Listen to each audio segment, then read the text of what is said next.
Hi guys, Zach here with another Command & Conquer Red Alert video. In this game we've got a 1v1v2 match on the map Gem Lakes version 2. This is a custom map and it's a map I don't think I've played before, so it'll be quite interesting as the name suggests so, and we can already see there's going to be gems on this map, so it's going to be quite an ore heavy map. Now, one of the things about this game is that aftermath units are switched on, and that affects the gameplay a lot, because what it means is when aftermath units are switched on, okay, you do get aftermath units which you can use, but there's also some other changes that take place, and that's your building speed bonuses. What usually happens is as you create like more war factories, as you build more barracks, as you build more construction yards, the building speed gets quicker and quicker and quicker. However, when aftermath units is switched on, it only works up to 2 buildings, so you will get build speed bonuses for your second war factory, your second barracks, but any ones you build after that, you won't get any build speed bonuses. So that's something to really bear in mind, because there's no point in building more than 2 war factories. And you can see that Ghost Gamer has dropped out of the game. Now, it was Ghost Gamer who was hosting the game, and I think he thought he was hosting a 2v2, and I think he's realised that it was a 1v1v2. So I think that's why he's quit. Like, I didn't mind doing that, because I just thought, oh, what you'd do is, you know, 2v2 against the other team and then fight it out between yourselves at the end, but obviously that was not his idea, so that changes things quite a bit. Now, aftermath units makes it harder to fight as in a 1v2 game because of those build speed bonuses which you don't get as you build more war factories. So you can see I built 2 war factories now, and I'll get no further build speed bonuses if I build a 3rd war factory, so that's going to be leave that.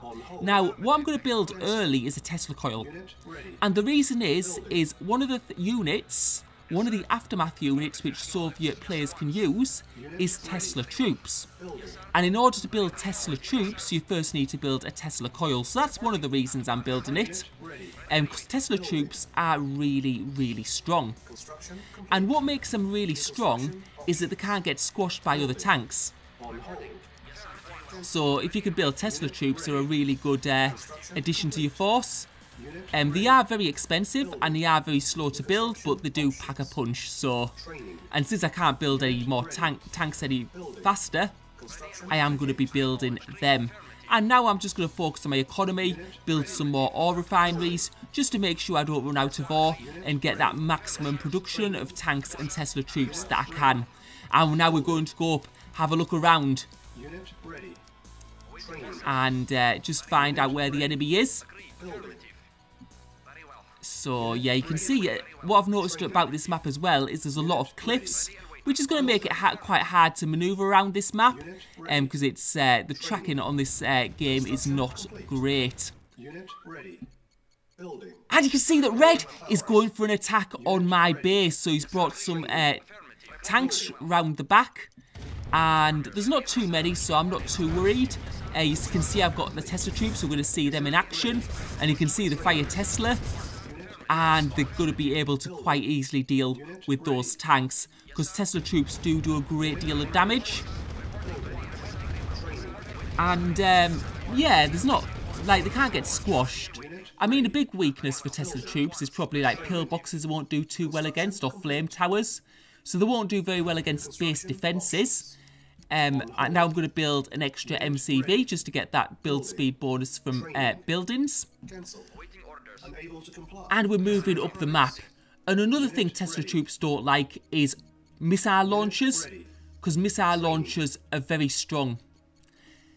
Now, what I'd have to be careful on this map is Red, because if Red had managed to get to that lake, they could have started building cruisers, and that would have made it really hard, but they haven't done that. But you can see there's this little gap here, and it's hard for me to get through, and I'm possibly going to have to pull back here, because I don't want to filter a tank in at a time and just get it destroyed each time I put one in, so I'm going to have to pull back for the time being. I'm also getting some power plants, and I'm going to be wanting to build a lot of Tesla coils in my base, because in a 2v1 match you can be attacked at your base by one player while you're trying to attack the other player. And we're taking out some tanks here. I think Red's napping a little bit, and he's going to lose those 2 tanks. He's going to lose a few more. But you can see that Green is coming in from the right, so Green's going to come in to help his ally. And we can see that Green is Soviets as well, and what that means is he does have access to Tesla troops, the same stuff as I do, really. So we've got production here. We're getting to build more Tesla coils, just make my base defences a bit stronger. I think what Green could have done better though, instead of helping Red at his base, if he'd gone for the attack on my base directly, he could have forced me to bring units back, and that would have helped Red. Because I do think one of the best forms of defence in this game is actually attack. Because you attack someone and they have to go back to defend, and that makes them less aggressive. But you can see that Green has got tanks in Red base at the moment, and I've got my tanks a bit out of position, and I'm going to lose some from this. But you can see we're managing to get through that gap at the moment, and we're going to fight in this little gap here, and it looks to be going well at the moment. We have got Tesla troops to help us, and they're proving really valuable. Without the Tesla troops, we wouldn't be able to do this. So this is good at the moment, and you can see that Red looks like they're pushing back. Those Tesla troops are just doing so much damage to those tanks, and it's making this an even fight, even though Red does have more, well, he did have more tanks, but in this little gap. But you can see all those tanks are gone now, and we're going to be able to push into his base. And you can see I'm just making sure I have a great economy at the moment, and just keep up that production. But you can see Red has got more tanks, so we'll have to see what happens here. And you can see Green is bringing more tanks in as well.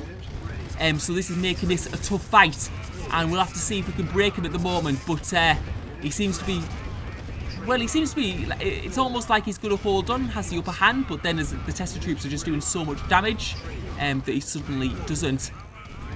And I wonder, is that his only, I think that's his only ore refinery, because that ore truck has stopped. And now I've destroyed his construction yard. That might be game over for Red. Yeah, because if he's only got that one ore refinery, and that ore truck's stopped now, so we can see that he doesn't have another ore refinery, he doesn't have a construction, and I don't think he'll have built an extra construction yard, especially if he didn't build an extra ore refinery. So I think that might be good game for Red. Right, so that is surprising actually. That's very surprising. I mean, I guess we didn't notice with like production as much, because you can only get production speed from 2 war factories. It might have been a very different game if I'd, well, might have been a lot quicker if I'd had more war factories and been able to scale up that tank production. But you can see that Green has a bunch of units on different parts of the map. Also, Red's got some tanks left, and we're going to need to group back together and like basically sort out how we're going to attack. And what I'm doing now is I'm moving this MCV out, this second MCV, because we are able to redeploy our MCVs. And this is important on this map because the ore at my base is only going to last so long. So what I really want to do is I want to expand out, I want to get map control, and once I do that, I'll be able to just keep up production, because let's face it, that ore is going to run out at some point. And now I've got my radar dome down now, so I can see what's going on in different parts of the map. And you can see I'm just going to build some Tesla coils right now. I'm just keeping an eye on those Red tanks, because I don't think Red can build anymore. I may be wrong.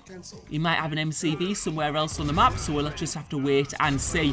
And you can see those missile launchers. Now, what those missile launchers will do well against is if they get hit on the Tesla troops. And that's going to make it very hard for me to attack them in that position. But what I know from my experience around the map is Green aren't in the top left. They're in the top right, because Red were in the top left. So what I'm going to do is I'm just going to go to the top right position while green away. I've got the units there. And you can see, I think they realise now that I'm going for the base. So they're trying to chase me, but it's good luck with that because it's all those cliffs. It's going to make it very, very hard. And while this is going on, I'm just keeping my base well defended. And you can see they've got some tanks here, but they're stationary at the moment, and that's making them very easy to kill. And yeah, we're able to get rid of those tanks, no problem. He's got a few more tanks in. But what green should be doing is he should be moving his tanks around and using what's called Q move. And what I mean by Q move is it's where you hold down the Q button. And what that does is it allows you to move your tanks around and they'll keep firing on the same target. And that's how people do really well in games. So when you attack buildings, you can see I'm moving around, but my tanks are can still shoot while moving. And you can see red is trying to bring some tanks into my base, but there's only 2 left, and I'm just building Tesla coils. Right, let's see what green has got. So far I've seen, well, 4 war factories. So he's been wasting a lot of ore on multiple war factories when it doesn't work with aftermath units switched on. So that's 4 war factories going down in his base. And you can see now my power is low. Actually, he's got a 5th war factory as well. So he's had 5 war factories, but the building speed bonus doesn't work after 2 war factories. And we're just getting that power up so we can see what's going on in the map. And we're just taking out his stuff at the moment. I don't think he's building Tesla troops. I think is that a flamethrower? Yeah, he's got a flamethrower there. I don't know if that's an aftermath unit, but flamethrowers don't do very well against tanks. They do very well against infantry units. So they might do well against Tesla troops, actually. I've never tried it. I don't know. Maybe. But also these missile launchers, you can see my Tesla troops are all dead now because green has a mixture of tanks and missile launchers. And missile launchers do kill a lot of the troops very quickly. And you can see we're not going to be able to fight further into this base. But I do think green is in trouble now.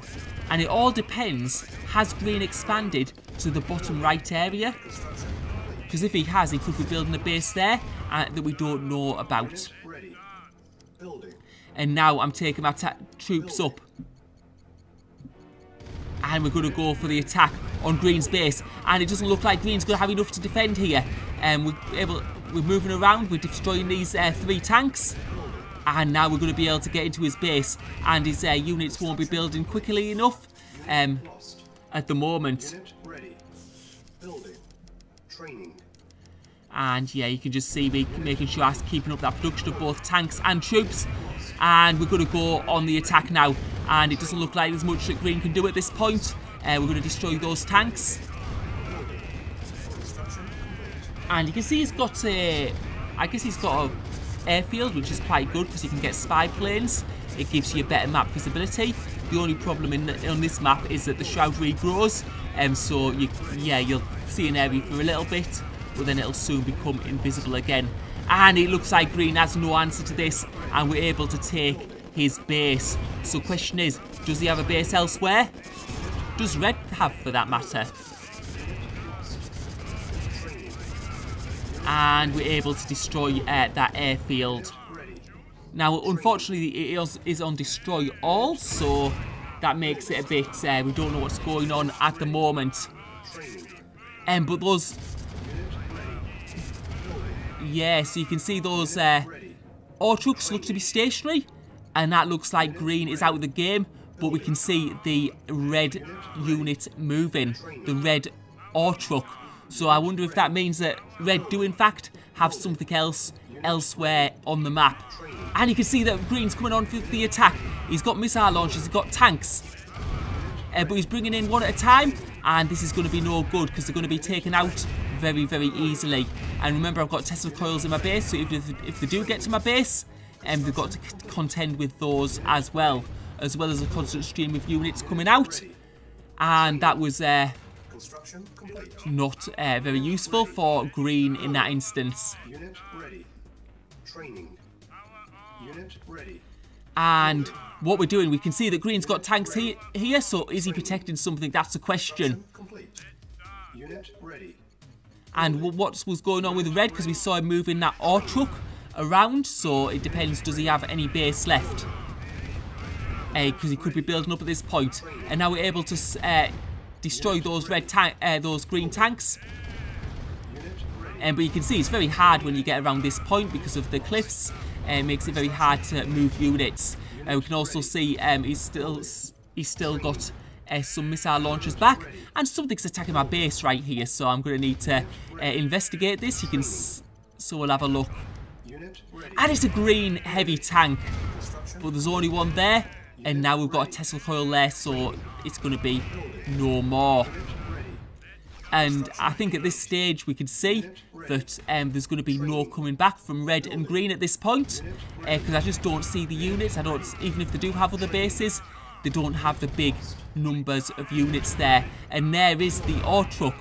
Now I wonder if that ore truck was just doing scouting rather than doing anything particular. And you can see that red have 3 tanks there, but it depends if they already had that reserves anyway. And we're taking out those 2 buildings. And red is out of the game. Now, the rest of the game was just me chasing green round. He didn't have another base. So what I'm going to do is I'm just going to wind it on to the end. And that's a good game. So thank you for watching. Hope you enjoyed the video.